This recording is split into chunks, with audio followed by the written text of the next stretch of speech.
Thank you for tuning in to the best parenting show on the internet, Post Daily Dose. It's the Post. It's the Post. It's the Post. The Post Daily Dose. It's the Post. It's the Post. It's the Post. The Post Daily Dose. It's the Post. It's the Post. Hey, welcome to another episode of Post Daily Dose with me, your trusted parenting advisor, faithful guide and servant on the healing journey. What's my name? Big Papa Bryan+Post. Tonight we are going to be talking about dealing with male fear of males, and parental alienation. And so these questions, comments came from a couple of listeners, viewers, posties, I'm not sure what you want to refer to them as, but family members, let's just say that.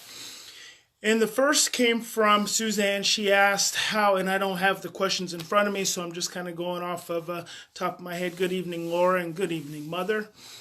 The first question came from Suzanne, and she has a adopted child, foster child, that they have had with them for 18 months now, and he's 8 years old. And he has an extreme fear of male figures. So he has been attaching to the other members in the home, but he is really still fearful of the father figure and the dad starting to feel rejected. So let's talk about that first. The first thing we want to talk about is remembering that the brain always returns to the way the event was handled the last time. So however the interaction, whatever the interaction is, the brain is always going to return to that. More than likely, you have a young man, obviously, with a really intense fear of men, a trauma-based fear. And that is really intense. That's like a veteran, a war veteran who is constantly exposed to a really significant trigger, a really powerful trigger. And he's the young man, the child, is essentially helpless to the experience. So in our work with adolescents and younger individuals in our group homes, in our treatment homes, one of the things that I had the staff get really familiar with, especially when there was incidents of sexual abuse, and oftentimes it's something as a clinician that I would do when I would work with a family in their homes, is I would always say to the child, I'm not going to have sex with you. And that would be oftentimes one of the first things I would say when I knew there was sexual abuse in the child's history. Because the brain doesn't see me as a therapist. The brain sees me as a potential perpetrator. And so just to speak directly to the unconscious of the child, a lot of times, it seems a little shocking, but a child whose amygdala and whose trauma experience is always looking for a threat, looking for the threat of sexual abuse, to speak directly to that, it's like addressing that core fear right up front. And it allows the child an opportunity to relax. And in fact, I could see children just relax. And oftentimes I'd have parents, especially foster parents, say to foster children the same thing. Adults don't have sex with children in our home. I am not going to have sex with you. I want you to understand that you are safe in my home. And so the reason I mention that is because I think it will be very beneficial for the dad. So this is a twofold dynamic. Very beneficial for the dad to say on a regular basis, and I mean, this is one of those situations. So the dad's feeling rejected, and the reason I'm not finishing that one thought, I'm going to come back around to it. The dad's feeling rejected because the son has such an intense fear of him. One thing I would really want dad to look at and just ask himself is what are his own imprints around rejection? And is there anything connected to this young man's experience? I'm assuming the young man hasn't talked about it, but is there anything connected to this child's experience that dad is connecting to at some level that's adding to the rejection and the sense of emotional overwhelm? Because what has to happen with the adult. And Dad, I'm going to speak directly to you. What has to happen is you really have to melt into the emotion of this young man's story. And I want to say to everyone, this isn't therapy advice. To me, this is real life.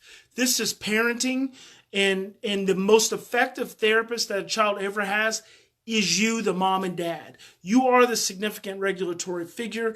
Your ability to create healing and awareness for yourself allows you to create an environment for healing for your child. And so healing is a day-to-day experience. It is a moment-to-moment experience. It is not something that should be relegated to the office of the therapist. So what I am encouraging is a level of emotional connection. Not only a level of emotional connection, but a level of emotional openness towards this child. Dad, when you look at him, and I don't want you to say anything to him. I want you to watch this tonight, but I don't want you to say anything to him. Because what I want to have happen tomorrow is I want you to look at this child and I want you to connect to the most profound sense of sadness and overwhelm and grief and anger and just emotion, just pain. I want you to look at this young man and I want you to connect with him at that level. This evening, all I want you to do is I want you to think about him. I want you to think about the struggles you've had in feeling rejected by him. You are allowing the pain of a child to make you feel rejected, and he needs you. You may potentially be the only male figure. You obviously are potentially the only male figure who's ever helped this child to feel safe. So you are being called. You have been charged with a responsibility that is so intense. It is so intense that most men in this young man's life have not been able to step up and meet exactly what his need is. He needs a man to feel so much sadness and so much grief for him and so much anger about what he experienced that it melts away his fear of you. And I'll give you an example. I remember one of our group homes, we had a young man, and almost all of our children had not been successfully placed anywhere else, and a lot of them came from residential treatment. One day he was just going off, and he was well known for going off and really having a lot of challenges and being aggressive. And he was going around the house, inside the house, and he was just knocking out windows. Just knocking out windows. This is a young man who has obviously no ability to have attitudes and feelings. He's completely locked into behavior, so he's punching out these windows. And then he goes from inside to outside. He goes around the house, and I'm right behind him. And I'm like, I'm with you. I'm with you, man. I got you. I'm right here. I'm with you.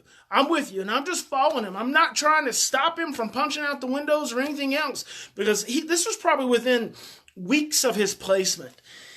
And he goes around the house, through the house, then around the house, then in the front door, then down the hall, into his bedroom. I go in his bedroom with him. And I close the door. He goes to the opposite side of his room. I'm inside the room with him. I pick up a pillow because, I assume he was 13 years old. And he was a big kid. And probably delayed cognitively. So I picked up a pillow because I figured he's probably going to try to throw something at me at some point. And he did, and it just, kind of went wherever it went. And then he came back around towards me, and I put the pillow down because at that point I wasn't afraid physically, and I didn't want him to feel like I was afraid of him. I wanted him to feel like he was safe. And I didn't want him to feel afraid of me. And I said to him, I'm not going to hurt you. Christian, I'm not going to hurt you. I'm not going to hurt you. I'm not going to hurt you, and I don't want you to hurt me. And he got close to me. He said, let me out. And I said, it's not safe out there. I can't keep you safe out there. I can keep you safe in here. And as I was saying it, I could feel my feelings just growing. I could feel my heart just welling up. And I said, I'm not going to let anyone hurt you. And I can still feel it even right now. and I don't want you to hurt me. And he went back to the other side of the room, and I said, so then he walks back to the other side of the room, and then I knew there was some emotional safety, because children who've experienced trauma, they don't read emotions. They have a really hard time reading emotions.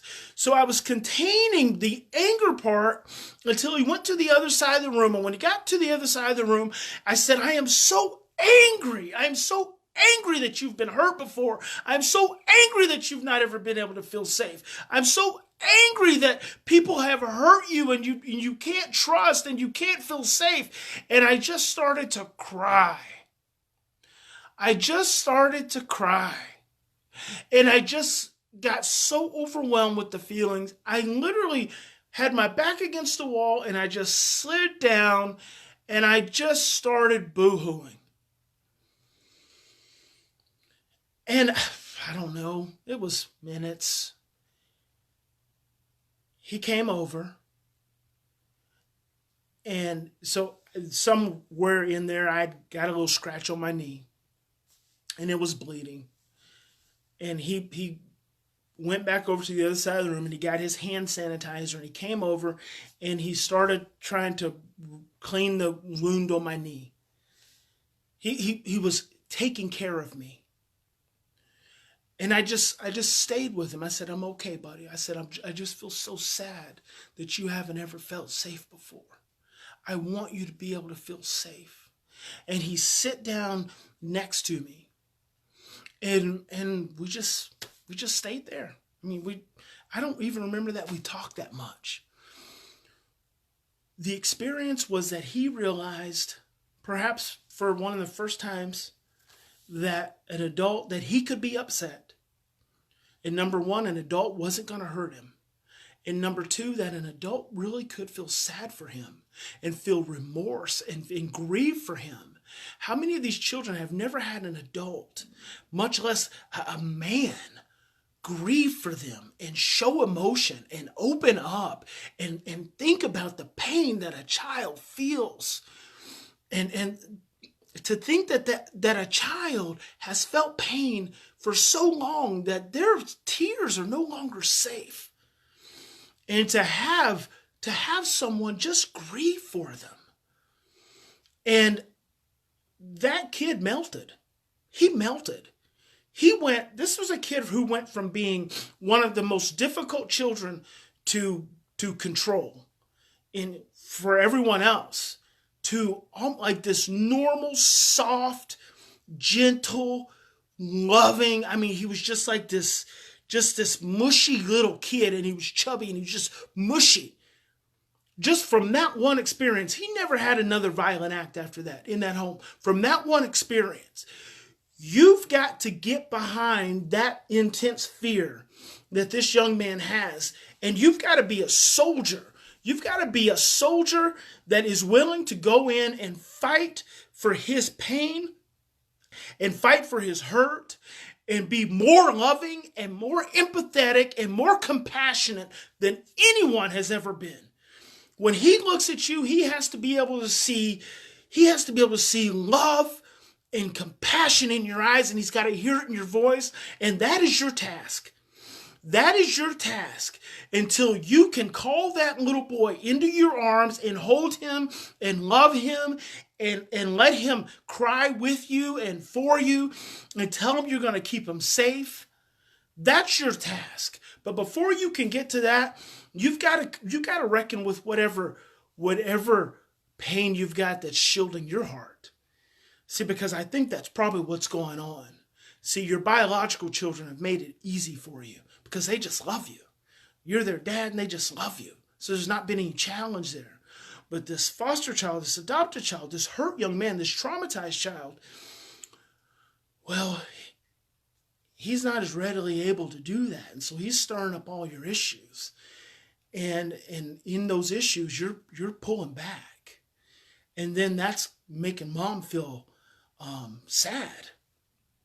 And it probably everyone else is feeling a little sad. So I'm going to ask you to step up. I'm going to ask you to step up, and I'm going to ask you to grieve for this young man. I'm going to ask you to find that source in your heart that hurts for him, and lower your tone. You have to get soft. Get soft. Soft. We as men, we correlate being soft with being weak. And that is so sad. I still remember. In fact, my mom, she just mentioned I had one of my most favorite uncles growing up. I still remember I was crying one day and he said, real men don't cry. And I still remember that. And of course, it didn't have a lifelong negative influence on me because I've always been sensitive. But even now, as I do this work more and more, and I understand the importance of it, we associate softness to weakness, and it's just not true. Your ability to have your emotions and your ability to cry and your ability to not just be angry. See, men want to just be angry because that's how they stay safe, but under anger is fear. So your ability to touch that fear and touch that sadness, that's where real strength comes in. Because that's you being able to get behind the wall of that young man and reach him in a way that no one else has. If it was about being just strong and tough and being a man, someone would already broke down those walls. But it's not that. It's about getting soft. You get soft, and that's where you're going to be strong. You get soft and you get into your fear and you get into your sadness. That's where love kicks in.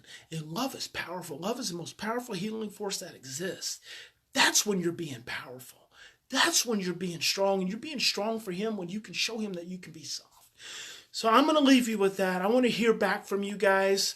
Let me know what happens. And Mom, it may take you being soft with Dad and holding him and loving on him and letting him know it's okay to hurt. And Dad might have to open up a pain center himself before he can get there. But you guys are on the right track. Don't give up. This child is a gift. And I always say that adopted children, like foster children, are God's little gifts to us because we open them up and they open us up to stuff we haven't wanted to deal with. So I hope that helps. The other question was a mom who's going through a divorce and a dad, some drug issues, some infidelity issues, and they've got some young children. And Mom says that Dad is, and this makes me sad too. This is going to be the sadness episode. Mom says Dad's been saying really ugly things to the children about her. And they're 4 and 5 and 7. I think that's the age.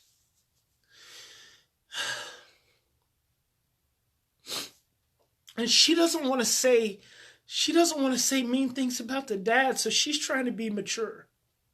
She's trying to take the high road, and she doesn't know what to do. And let me tell you, and that's in psychology, it's referred to as parental alienation syndrome. And I've seen it happen so many times in divorce when one parent feels really scared, really overwhelmed, really insecure, really ashamed, and they have to tear down the other parent. And I'm going to tell you, that is not, Tracy, that is not an easy place to be. That is a hard place to be. That is to not only have your children be angry with you and bitter and say things that maybe Dad has said that they've heard and you can hear it, but also to want to take the high road and still love him as their dad, even though he made really bad choices. That is an amazing thing. And what I'm going to tell you two things. One, get your children into counseling. That's probably number one. Get your children into counseling. Don't try to defend against that by yourself. You're actually doing the right thing. Don't be nasty. Don't be ugly. Continue to the best of your ability to be the best mom that you can be. Because here's what's going to happen. In all of his ugliness and all his hostility and his resentment, it's going to start to come out, and he's going to start to stress his kids out. And when he starts to stress his kids out, they're going to really start to see that it's not you, it's him. And they need to be able to have you in their corner and not fight back. And the sad thing and the hard thing is that may not happen right away. Get them into counseling. They're young. Counseling is going to help. You go to counseling with them. Encourage dad to go to counseling with them. Dad's probably not going to want to go to counseling because dad's going to want to paint you in a way in front of the counselor. And the counselor, if she's wise and mature at all, they're not going to allow that to happen. And so dad's not going to like that. So he's going to be resistant, and that's actually going to be good because the children need as many positive adult figures in their life and mature adult figures in their life as they can get. So they're young. Get into counseling now. Give them an opportunity to talk to someone else. Give them an opportunity to be in counseling with you. So important.